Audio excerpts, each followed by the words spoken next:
and it is awesome. You guys are going to love this presentation. We're so excited.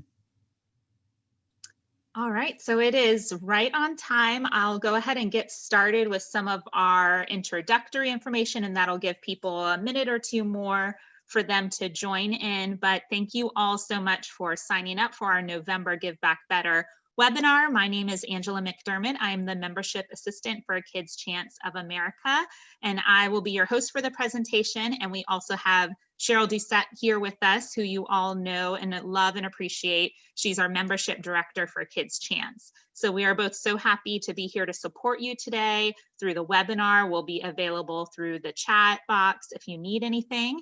And as you all know and why you are here today, our topic is the fundraising strategy movers, shakers, and shifts presented by QuamTaylor.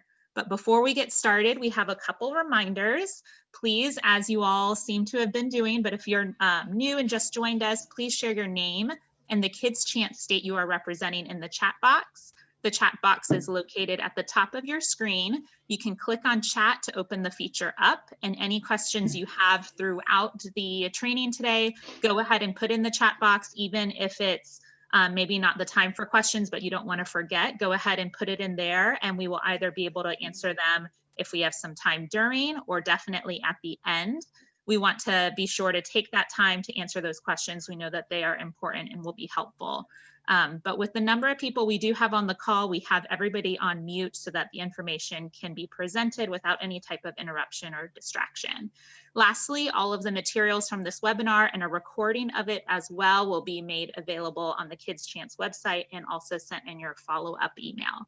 So now we are ready to get started. We are so pleased to have Sherry QuamTaylor join us today. Sherry teaches nonprofit CEOs and their teams how to break free from traditional fundraising models and activities that limit growth and never secure enough money to fulfill their organization's vision. She helps teams become less dependent on program, government, and event gifts by helping them learn how to secure large investment level donations from individuals. So with that, welcome Sherry, and thank you all for being here. Thank you so much. We have quite the crew from all over here, don't we? I love this. Okay, so we're talking fundraising. We're talking growing your revenue. And so I want to say a big thank you to everybody who is on here today, and just a big thank you to how organizations like yours have shown up this year. It's really the most fun part of about my job, being inspired by people who are doing awesome things all over the country every day. So as we have gone through 2020, I was looking for a stronger word there.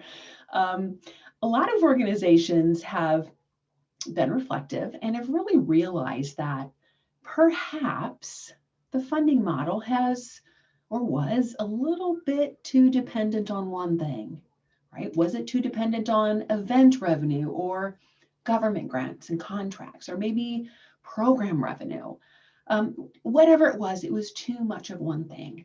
And you've realized along the way that you needed more donations from individuals, because those really were those unrestricted gifts that you could use as you see fit. You needed a stronger reserve fund. You needed a stronger cash balance. You needed flexibility in the funds that you had and the funds that were coming in so that you could sustain through this year. Now, a lot of the advice I'm going to give you today, if I'm honest with myself, I probably would have also told you before 2020. But let's use this year, the pros and the cons of it, to really look at what does a better future of funding look like for your organization going forward. Now, Angela told you who I am. I live in Chicagoland. I see somebody is here from Illinois, so I'll see where you are. Let me know where you are. I'm from downstate as well. I coach people who need more unrestricted donations and frankly need larger donations. I started this methodology I teach that I'm going to let you in on today. It's a little different than maybe you've heard in the past. I started it after I left my career over a decade ago in corporate, became a fundraiser, and tripled the organization in about 18 months. It was a super fun ride. At that time, I realized my approach, my beginner's mindset, my fresh set of eyes, whatever you want to call it, was different because it was helping fundraisers and myself at the time align the time I was spending with the most dollars and really rooting your annual financing plan in that activity and model.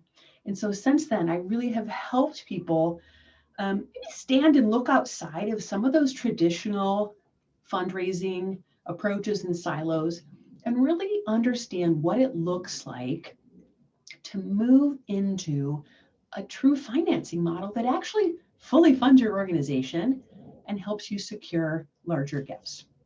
So my goal today is I want to talk first through the word overhead. I'm going to bring it up. I like starting right with the controversial, if you want to call it, topic.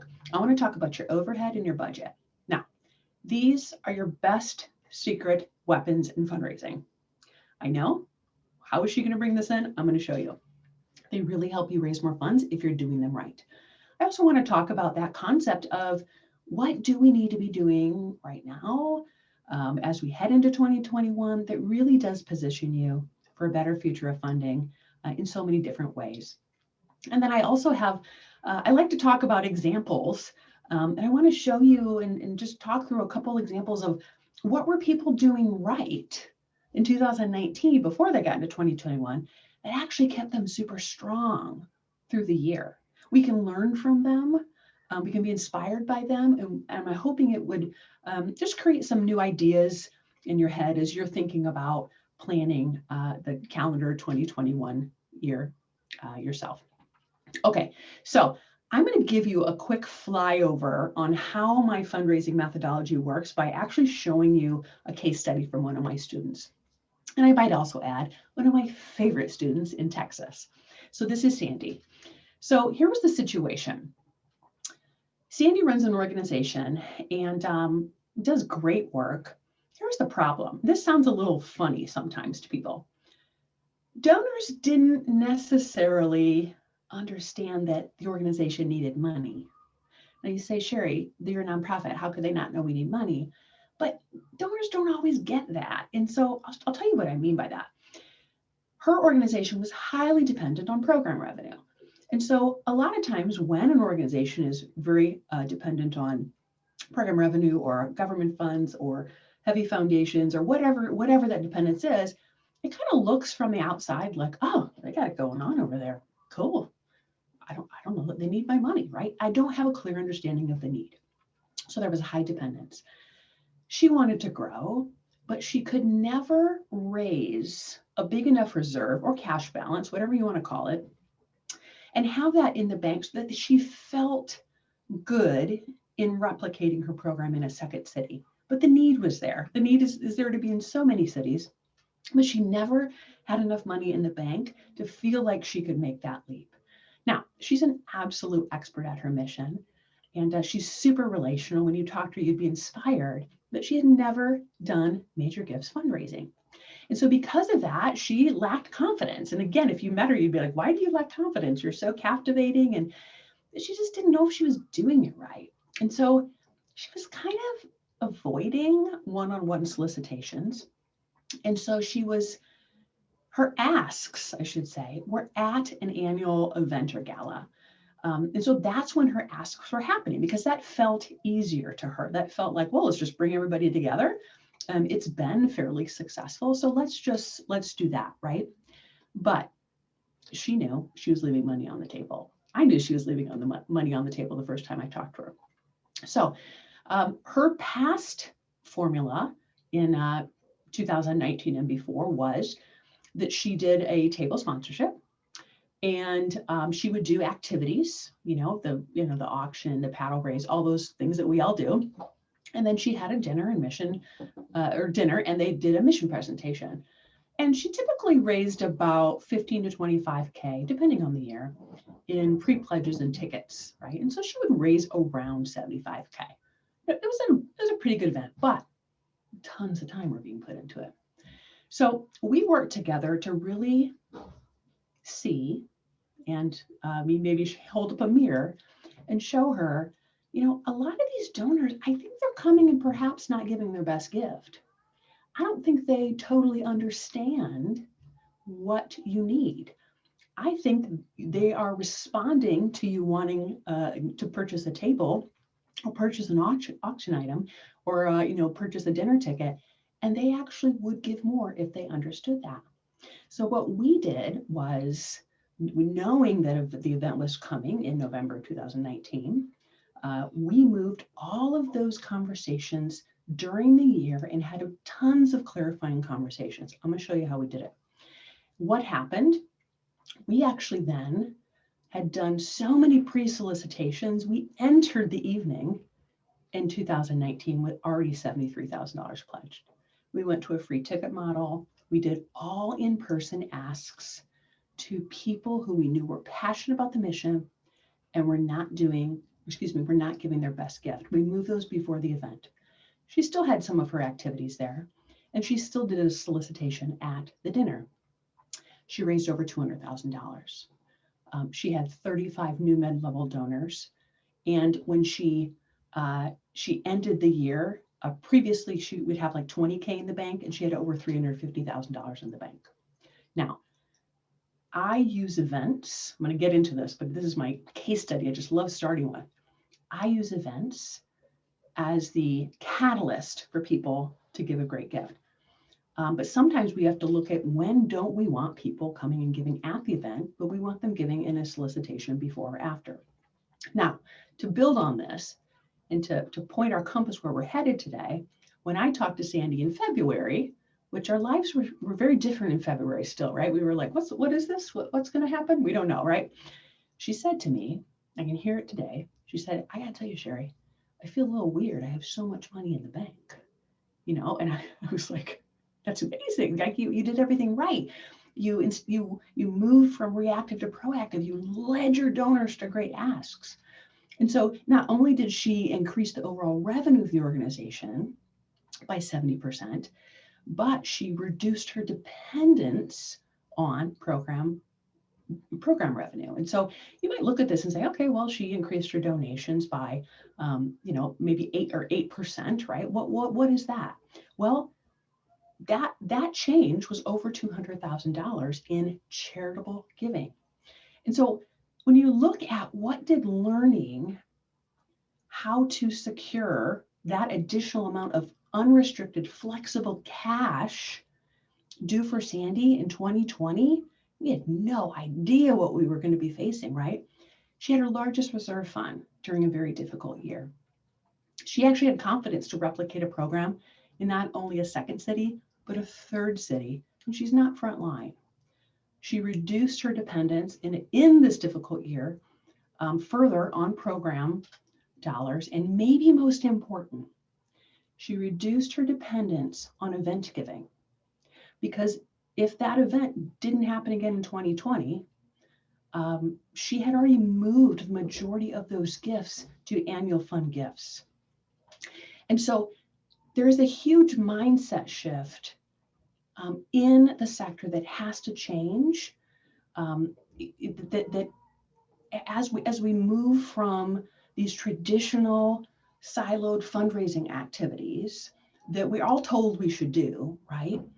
And we pivot and move into that concept of, how do I create an overall financing plan that actually fully funds the work, and frankly, I might even say propels the growth of the organization.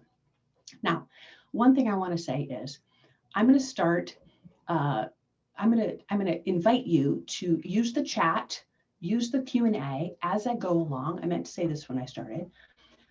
Because if some burning question comes up as I'm going, I've got both of them open. I'm happy to pause and jump over into that. I will also try to save a little bit of time at the end. But I'm going through some big concepts, and sometimes it's a little like, hey, what are you talking about right there? So feel free to use the chat or the Q&A section, okay? Now, let's get into that overhead and budget talk that I promised to you that we would talk about. So I want to talk about overhead, and you might be thinking, what in the world does this have to do with fundraising? Hold tight. If you're on LinkedIn, like I'm on LinkedIn every day, you will see I started a little bit of a firestorm last week on a video I posted about overhead, a good firestorm. So hop over there and watch that video. It's kind of a fun one. I study where organizations' funding plateaus, right? When it's not going at that trajectory we want it to. A lot of times it's kind of bumping along, having a good year there, kind of went back down, right? So I have noticed over the years that there are really 3 reasons an organization's funding plateaus. And so I want to talk about those. So first being overhead. So a lot of times we are looking at someone's program percentage being in that 90% range, right? And we're like, high five. The sector says high fives. Like, you guys are killing it. You're 90%. That's great. Here's the thing though. If you want to grow, I find that there has to be a decision to put more gas in the tank.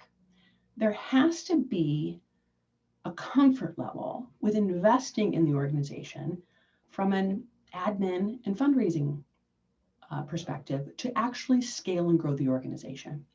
So the first thing I look at when organizations come to me and their funding's not growing is I look at their percentages and I look at their overspend on program. That doesn't work. And so when organizations start to spend more money on admin and fundraising, their revenue grows. It happens every time. And so if any of you are fiscal year, calendar year, I would challenge you to think about in your budgeting, really ask yourself, I guess I should say, are you investing, are you comfortable with spending your time and your money on all 3 areas, right? Of course, programs, admin, and fundraising, we all know that. There are going to be years when you want to scale and raise more money that you're going to need to put way more than maybe your board feels comfortable with, or you maybe feel comfortable with, into admin and fundraising, because that is the only way you're going to have enough gas in the tank to grow. Here's what I mean. Of course, I want you to think about, what should I put in the budget that actually propels my programs to the next level? That is typically the easier thing, right? We all have dreams of serving more people or serving them in a greater way. That's the easy part. But then we have to say to ourselves, what is that infrastructure we need to invest in to grow? And obviously, what should I spend money on that helps me raise more money?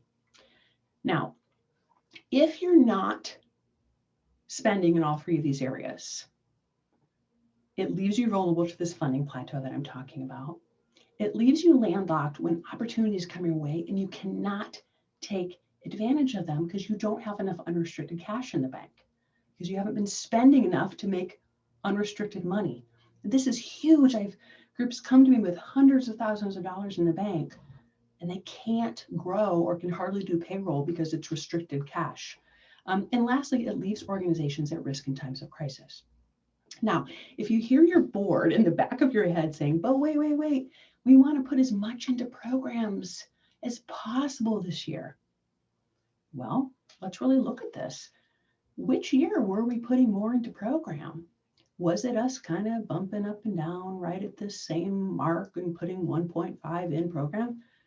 Or we put less into program from a percentage standpoint, but now we're putting double into program. So I want to challenge you and really say, release the fear of the percentages, because it is a core element that oftentimes is keeping organizations from scaling. I'm a true believer that this concept, along with the next one I'm going to share with you, is why 77% of nonprofits are under $1 million. 91% of nonprofits are under $5 million.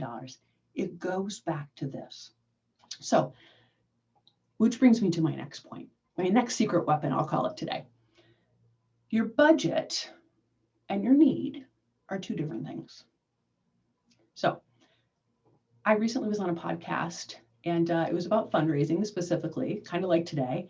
And I said, you know what, can I talk about budgeting first? And he joked and said, well, you can, but you just lost half my audience.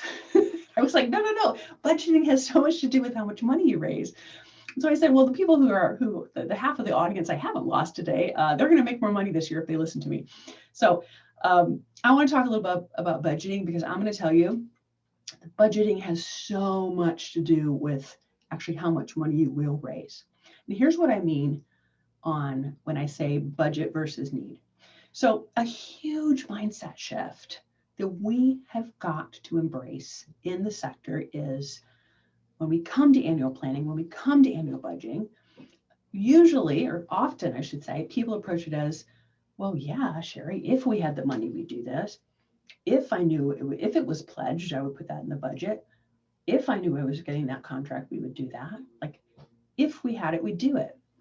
And really moving to budgeting based on, here's what we need this year to accomplish our mission. Now, let me build on that a second.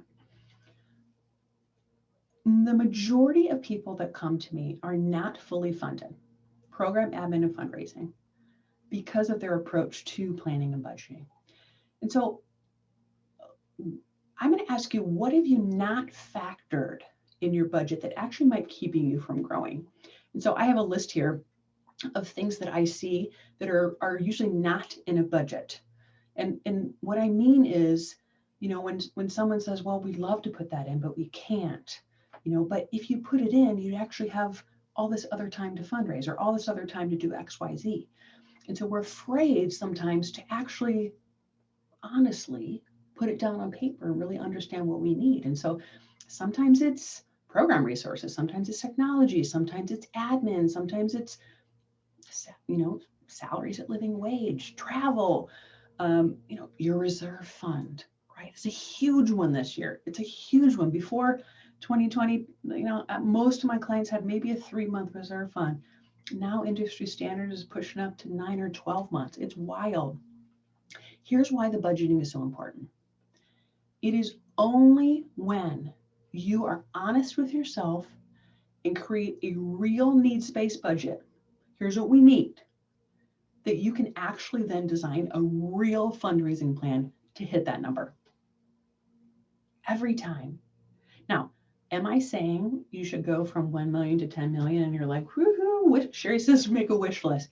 No. I'm saying have an honest conversation with yourself and see really what it would take to then allow, from an expense standpoint, to then allow yourself to create a real funding plan to hit that.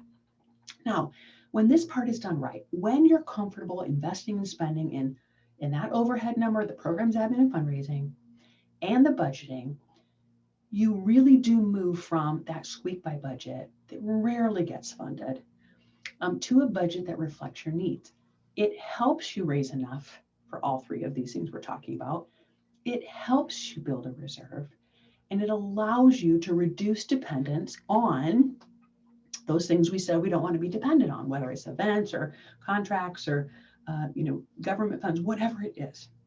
And so what most people think is that in order for us to start finding larger individual donations, in order for us to move into major gifts, we have to have the most amazing board that has all the connections, or we have to have somebody really influential, like we know Oprah, right, to endorse you, or we have to be at that 90% mark. And that is simply not true. If we think about starting to attract investment level donors, what I call major donors, the one thing that they are dying for is information. The one thing they're dying for is for you to sit down with them and have these types of investment level discussions about how their gift would be used, how you're scaling the organization, speaking in that CEO to CEO dialect. They're dying for information. And so much money is left on the table because we haven't come to terms with the financial plan and scaling the organization, which is the language that major donors speak. It's a language that a large individual donor is accustomed to. Because if you pause and think who that person is, there's somebody who's scaling a business. They're a leader in the community. They're probably an entrepreneur in their own right. And they've probably asked for an investment before. They've been in your shoes. They're dying for us to have this information and move into more strategic conversations. Now, this path, the overhead and the budgeting, and I'll tell you the third thing that keeps people or keeps the revenue from plateauing. Why did it work so well for C&D, my Texas client who I love? And what can you do? What can we learn from this? Well, number one, she learned how to create a financial plan and budget that attracted larger donors. I'm way more on the camp of let's attract larger donors than help me find large donors. I could talk a whole webinar about that. Number two, she learned what to spend her time on that actually led and learned how to lead donors and led them to larger gifts we're going to talk about. And she really didn't have to rely on her event anymore, right? She knew the exact path to make that ask. We demystified the solicitation, right? She learned how to lead a donor to a yes. That has been so valuable for her, not only in 2019, but throughout 2020 as she's continued to scale and grow and is having another stellar year. So if you're going to pivot up into larger gifts, move into larger investment level gifts, you have to be able to share the need in conversations. You have to have an honest conversation. Now, let me show you what that looks like at the solicitation table. Let me show you exactly what that conversation changes to. So if we're pivoting from, if we had the money, we'd love it, to here's what we need, right?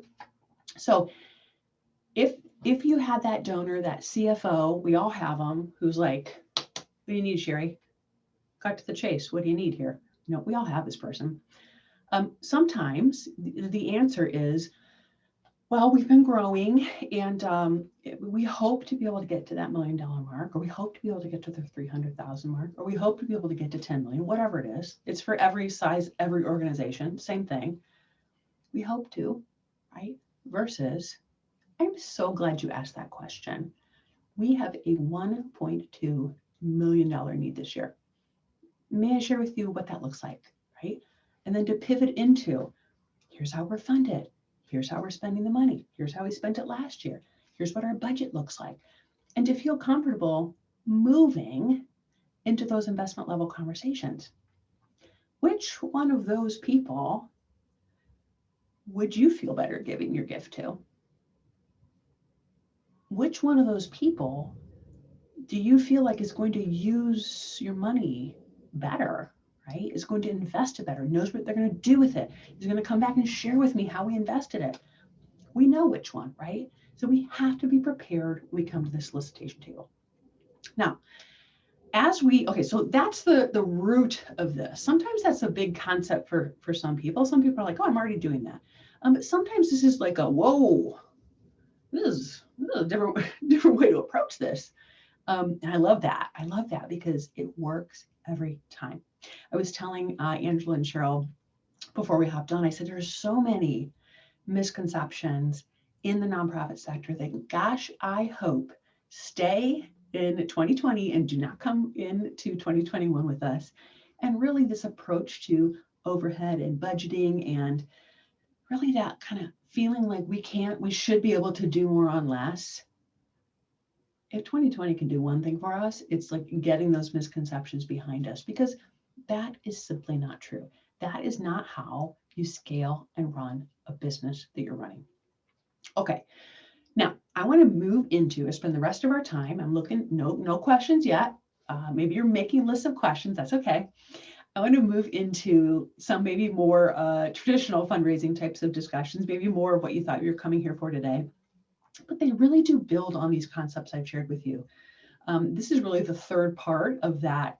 What am I watching when funding plateaus? And that third one is, so first one was comfort level of investing in overhead, spending money to make money.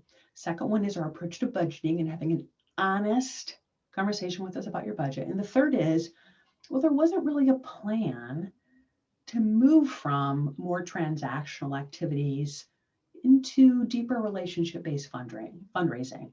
Like, I'm pretty good at the grant applications and the events and the, those types of more transactional type things, but like, I don't totally know what that looks like to move into deeper relationship-based fundraising. So let's pivot into that and push forward. Now, there's 5 areas I want to talk through here today. This first one, I want to talk about ROI. Most organizations, I find, default spending way too much of their fundraising budget and time on activities that actually attract and then yield low dollars, right? But we know that smaller size gifts, make up a smaller percentage of overall revenue. Don't hear me say small gifts are bad. Don't hear me say that. We'll come back to that. But on the flip side, the majority of your revenue actually comes from such a small percent of your donor database, right? And we know individuals are generous. We know the majority of charitable giving comes from individuals. So when we look at what the data tells us, it tells us that if we're going to grow every year, if we are going to be fully funded and put our best foot forward in that, we have to base our income model or a financing plan we have to root that in a high ROI. So here's what I mean by that. So in my world, it's my pyramid I show in every webinar. On the right is money, on the left is time and budget. So I point my compass for my students on your top 10 donors yielding between 25 and 40% of your revenue. And then your top 30 donors yielding between 50 and 75% of your revenue. And that leaves the remainder about 25. Now, whether this is, the 80-20 rule or, in nonprofits more like 90-10, whatever you want to call it, we have to make sure that if most of your revenue comes from here, and stats show that it does and it should, and it can, I guess I'll say it that way, you have to make sure that you are not spending the majority of your fundraising time and budget in the bottom part of this pyramid. Again, do not hear me say those are not great activities. Appeals, Giving Tuesday, campaigns, all those things. Those are wonderful activities. They're not wonderful when they hijack the time that we need to be putting into the top part of the pyramid. And that is where I see the fundraising plan misaligned with the time allocation. And time is something that usually we're short on in nonprofit because of the number of hats we're wearing. So I want you to hear me say today, your time, whether the ED or DD or board member, whoever is on this call today, your time is your organization's most valuable asset. And so every hour you do get to spend fundraising, it has to be aligned with a high ROI. It has to, because that's the only way we have a shot at being fully funded. And so it's typically a little bit more of a math problem. And so I want the staff, I want the board's time aligned with the activities that actually yield those relationship-based gifts, right? So in this first section, your takeaway, and maybe you go back to your desk and you maybe run a report, right? See what your top 30 are yielding every year. Your takeaway really is you've got to prioritize your time on the activities that are attracting and that are securing your top 30 gifts, because it fits 50 to 75% of your revenue. It's worth doing that, right? But we get so stuck on, well, we always do the 5K. We always do Giving Tuesday. We always do that event in the spring. Was that what got you this far, but isn't going to take you to the next level? We got to go to the numbers. We got to go to the numbers. Second concept is quick fixes a lie. Now, here's the problem. So much content, and my goodness, in 2020, there's been a fair share of content out there. I was part of that. But there's so much content. There's so many resources that actually tell you that there's kind of like this quick fix into fundraising. And like, oh, if you do it this, you do it this, it's actually pretty easy. You need to turn around and run away. Like if anybody ever tells you fundraising is easy, because growing your organization and scaling and getting on a trajectory of growth, it's not easy, right? It takes discipline and time and strategy and planning and all these things. And so often, I mean, I wished it was true too back in my day of fundraising. And I had some wins, like, yeah, great wins, right? Like stellar Mother's Day campaign one year. But the key was I had to then make sure I had identified which one of those donors I could actually move and pivot out of that. So often it feels easier to default to some of these more transactional activities, right? We see other groups doing them. We see big groups doing them. It appears like they're having success with a lot of these kind of activities. And so we do that. But if we're going to grow, again, don't stop doing, don't go cancel your Giving Tuesday campaign right now. I'm not saying that. But what I'm saying is make sure that you are focused on these top group, because if you're going to grow and you're going to grow out of these transactional activities, these top gifts, I want to be unrestricted, right? And I want them rooted in deep relationships. Now, this has been a key to many of my clients' success in 2021, that they had made the shift to the top part of their pyramid to what I call single source decision makers, people who they can pick up the phone and say, hey, Chris, I got to talk to you, right? There's no application. The sun is starting to come through on me. There was no application. There was no, red tape, or we're shifting our funding priorities. These were people who we had deep relationships with, that were single source decision makers that we knew we could call up and ask for a gift. Who are those people? Those are individuals. Those are often private family foundations over large application-based foundation, and private businesses. So your takeaway is prioritize the relationship building with those single source decision makers. I will tell people sometimes, even in their donor database, maybe create a field that allows you to, click whether they are or not a single source decision maker, and run some reports after that, right? If the majority of your funding this year has been from applications or, foundations and that sort of thing, that's been difficult, right? Because I had so many people say, oh, funding priorities shifted, right? On the flip side, I've had some good ones say, oh, great, they made my restricted gift unrestricted. I'll take that all day long. But watch that concept as you start building relationships with potential mid and major level donors. Now, let's talk about investment level leading. Let's get really clear on two things. This is probably, in addition to like the overhead and budget and kind of approach to financing plan, this is probably my other biggest thing you'll hear me talk about. And that really is that your goal as a fundraiser, as a leader of an organization, your goal is to lead donors to get their best gift to you, and then to give that gift every year. So if you kind of paused a moment and thought about, what would that really look like if all of your donors were giving their best gift to you?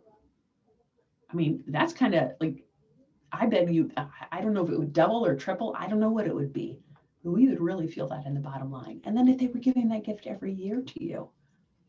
Now, the only way you are going to secure a donor's best gift is if you are leading them through these investment level conversations to really help them say yes, right? And so that's why we started where we did, with overhead and finance, and really knowing what we need so that we can ask the donor for what we need, right? So let me elaborate on this concept of leading. So for your top level donors, every year, I am really charting out, what does that donor experience look like for them, that we're leading them to an ask, right? I want to, for your top level donors, I want to be sitting down one-on-one and asking them for their best gift. And so you have to be able to plan out what those steps look like every year for that donor to grow their gift, maybe get in front of their gift if they were giving at an event, or maybe they're that person who just kind of mails in the check every Thanksgiving, and you're trying to figure out how to get in front of them so you can ask them before they mail that check in. And so when I say leading your donors, you got to know what your plan is, right? How are we going to lead them to that next gift? Rooted in their mission for giving, rooted in why they give to you, what they value from the relationship, what services or activities you provide that they love, whatever it is. What I want you to hear today is that if you plan it out, if you shift from the reactive to the proactive and allocate your time there, you actually have way more control in leading that donor to their best gift and then keeping those donors in an annual cadence based on how you're leading them, right? Very little of the donor experience is not in your control. So you have way more control of the gift size and the regularity of it than you think if you're leading them correctly. So the takeaway I want to say here is make strategic chess moves towards the ask. With your top 30, top 50, top level donors, it's not the one size fits all, of course, right? It's not the, let's just copy them on the newsletter. It might be a segmented newsletter. It's not the, like, I don't actually want them sometimes getting the cadence of emails or communications or that a lot of people in our list are getting, because I want that to be exclusive feeling. And so this exclusivity approach is really understanding and driving and leading them to something that feels very tailored and that's really rooted in serving their mission for giving. Now, this is when you're like, oh my goodness, this seems like it would take so much time. What is this woman saying? Here's what I have to say to you. If it's 75% of your revenue, is it worth it? Yeah, I think it is, right? I think it is to be 75% of your revenue on your needs-based budget, including your reserve, being fully funded. I'll do it all day long. Okay, we're doing pretty good on time. I don't see any questions yet, so I'm just going to keep pushing until anybody has any questions. Now, number 4, events are just a step. So when 50 to 75% of your annual revenue should come from your top level donors, and we know that this is a priority, I want you to hear me say, let's talk about events a little bit. Again, there's a LinkedIn video today about events and sponsorships you can watch. These gifts from your top 30 donors, they're rarely coming at an event, right? They're obviously coming from relationships. I rarely want to ask for them at an event. And so back to our planning and budgeting, most plans kind of allocate the time incorrectly. And sometimes that time we're actually allocating to events or galas or whatever type of event it is too early in the life of the organization. It's sometimes it's frankly just way too early. And so this approach has actually caused a lot of stress for organizations in 2020. It's really made them like too dependent. And if we would have talked, in February of this year, like Sandy, you told me, oh, we have an event and it brings in X% of revenue, I would have asked you, well, if that event goes away, are you confident those donors are going to give again? Or they would still give, I should say. And I would get a lot of, well, I think, and maybe, well, some, right? And so this has been huge. And so here's a quick check to know if you are, or if you were ready for an event. I'm going to lay on top of this the whole virtual part of this too.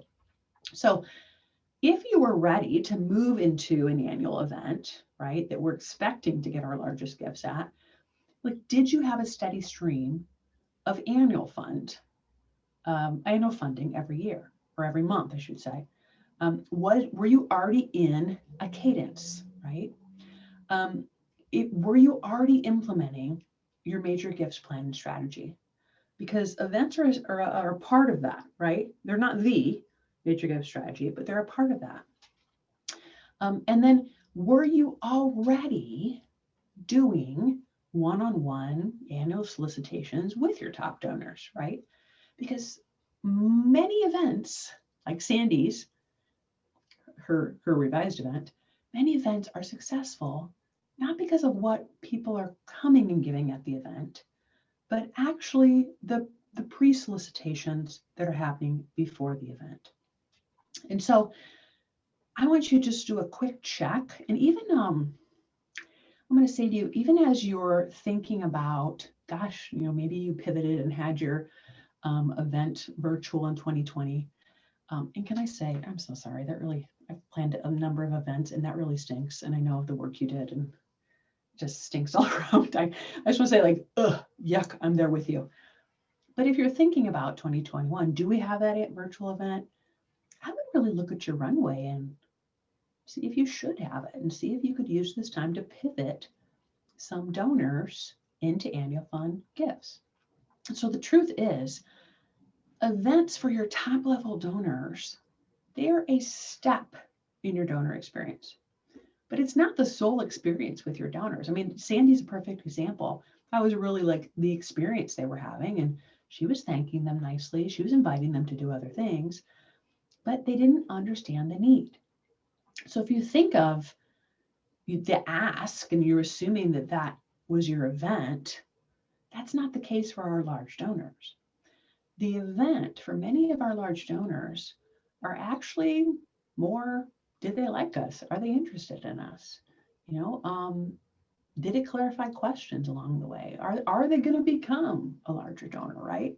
Or maybe it's that deep connection and we're saying, please don't feel the pressure to give. I'd love for you to come and learn about the organization.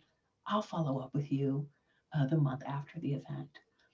We don't always want them to come and give at the event because we want to lead them to their best gift. So I want you to remember, and you know this, I don't have to tell you this, but your mission is worthy and valuable enough for people to for people to give every year without coming to an event. We don't have to have an event to get their gift. Your mission is worthy of being supported. And so don't get caught up in the false belief that we have to entertain them or we have to give them something, kind of like taking the spotlight from your mission, if you will. That's not the sign of a successful event, right? Like people will attend, they'll be inspired, and they will give a gift because they want to support your mission and the people that you serve. And so I would ask you, and I see some questions here, so I'm going to pivot into it. I would ask you to ask yourself, how can you use this time to actually identify maybe some donors who were coming to your events? And how could you pivot into leading them in a different way that you actually could shift them their gift outside of that event and help them become annual donors, whether your event comes back or doesn't, or it does, right? How can you make sure that whether it's there or not, you're going to get that gift? Now, let me look at a couple of questions here. Many of our donations come through corporate sponsorships. How do we get individuals? How do we get the individuals behind the sponsorships? Okay, I love the topic of corporate sponsorships. So let me tell you, again, go look at my LinkedIn video today, but I want to say something. I have two stories. I'm like, wait, which one can I say? I believe that there is so much money left on the table with corporate sponsorships. Now, sometimes the corporate sponsorship is a total win-win. By them sponsoring your event, they get access to, 1,000 people who are their ideal customer, and they see the logo and they see the give back in the community, and it is a win-win, solid gold, get it. There are many times when we say, okay, we have an event, we need to get it all paid for, so let's go get sponsorships.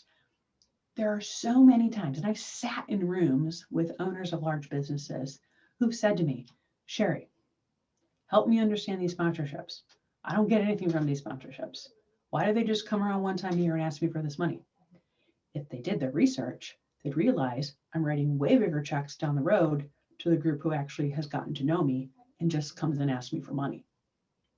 So again, back to that single source decision maker approach, I can guarantee you, there are sponsors who were coming to your event who you can pivot out of that cadence and really have an honest conversation with them about what a win-win looks like and work to get to the decision maker. But you have to be able to find that individual who is behind that sponsorship and who that decision maker is.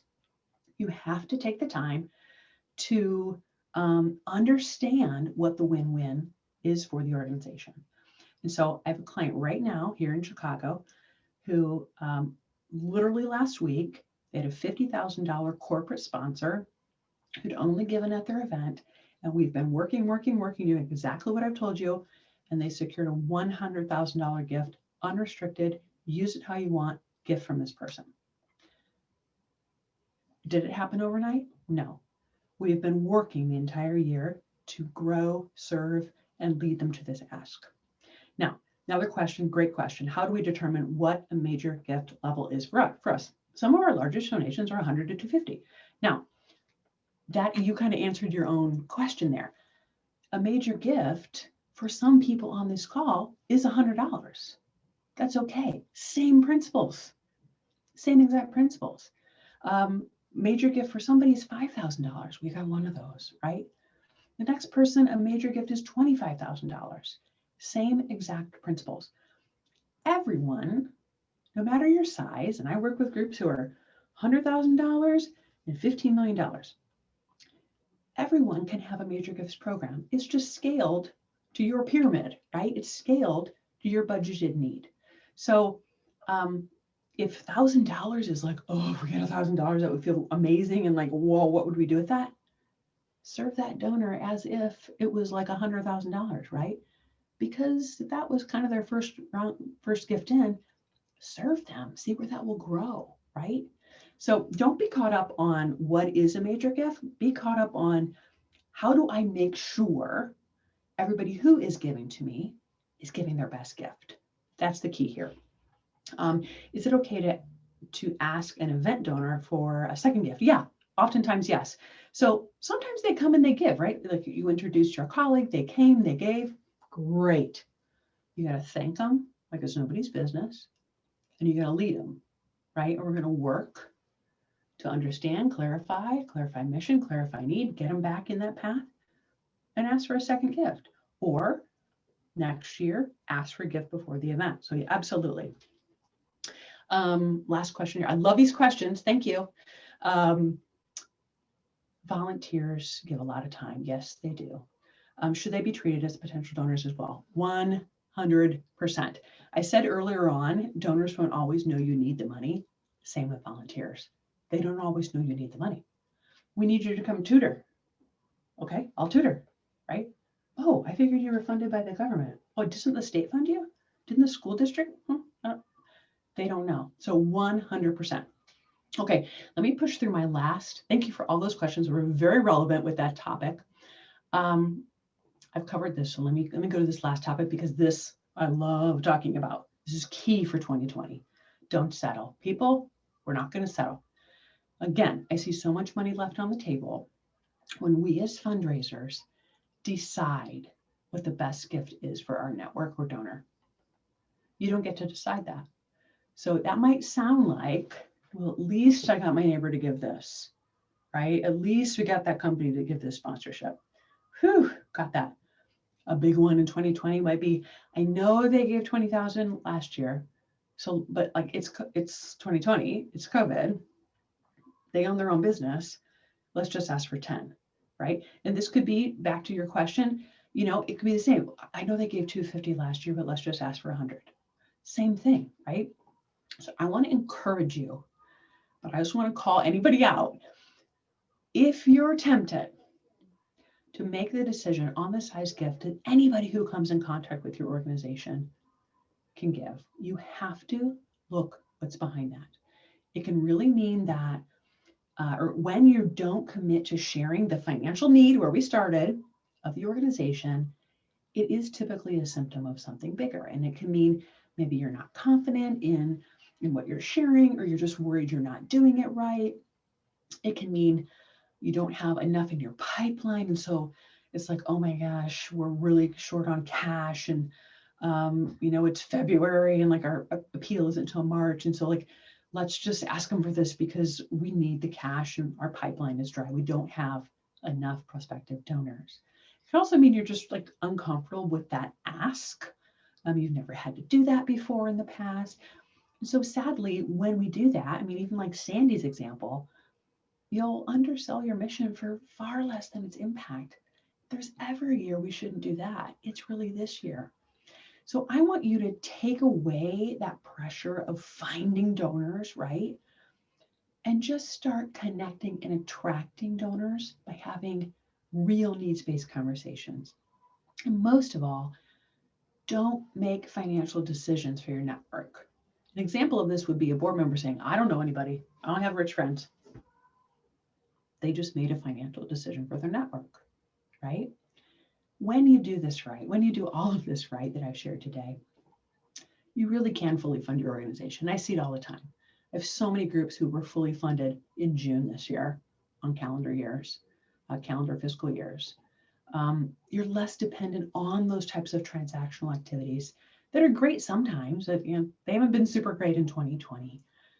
Your time actually is better managed because it really is focused on investment level gifts, and time is the biggest thing that all of my clients struggle with. Like, I need more time. I don't have time, right? I hear you. I was in your shoes. You actually can maximize your board's participation too if you get their activities tied to this. Example would be, they're not finding auction items anymore. They are doing the activities that track the top 30 donors. And you can run and really establish a sustainable organization. Truly, it can be done.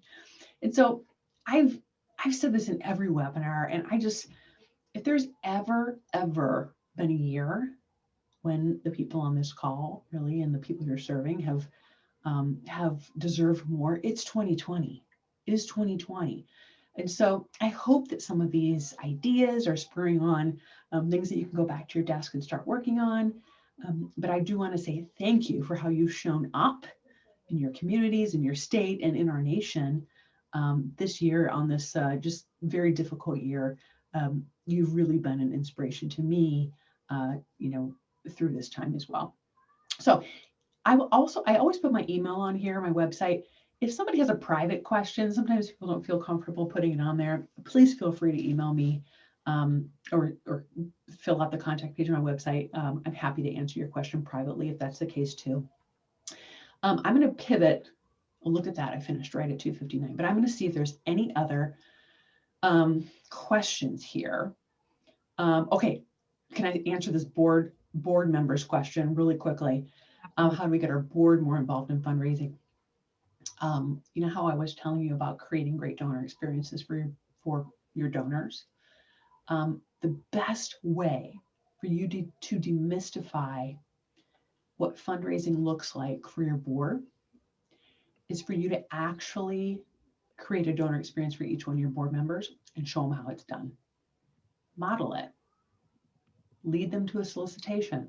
Serve them. Show them how it's done. Because I find so often board members, I don't want to ask for money. I hate asking for money. I don't know anybody. They actually don't know the process. And so it's like, but once you do it to them and you show them how great you are at it, it's like, hey, that's pretty good. Well, that's what you're going to ask them? Oh, I didn't know what you're going to ask, my colleague or my neighbor, whatever. Model it, demystify it. Okay, let me see. I think I'm just checking questions here. I think we got them all. We were on time and answered all the questions. I feel pretty good about it. If anybody has any other questions, I'll just wait here a second. If not, Cheryl, I'll hand it back over to you. Thank you so much, Sherry. I just wanted to thank you on behalf of Kids Chance of America, as well as all of those on the line with us today. I am sure everybody was, joining me with 5 pages of notes. So I hope so. We appreciate your time and your innovation related to fundraising. Truly, I know my phone is going to be ringing off the hook next week. I feel it already. I feel Good, I hope so. um, so I did just want to share a couple of things as we wrap up to let all of our attendees know they will receive an email with a survey to allow them to provide feedback to us, and we can also share that with you as well. Um, our attendees will receive a link to the recording and any resources we shared today. I do want to remind our webinar attendees to visit our Kids Chance of America website and look in our resource library. We have a ton of information and some additional supports. So I also wanted to invite everybody to our next month's webinar. Our December webinar will be Wednesday, December 9th, 3 p.m. Eastern Time. The title is Retooling Your Scholarship Program for 2021. And our presenter will be Kim Stazala. She's a senior partner at Design Group International, and we encourage everybody to register and attend that webinar. So thank you so much for joining us, and we look forward to seeing everybody in December. Thank you.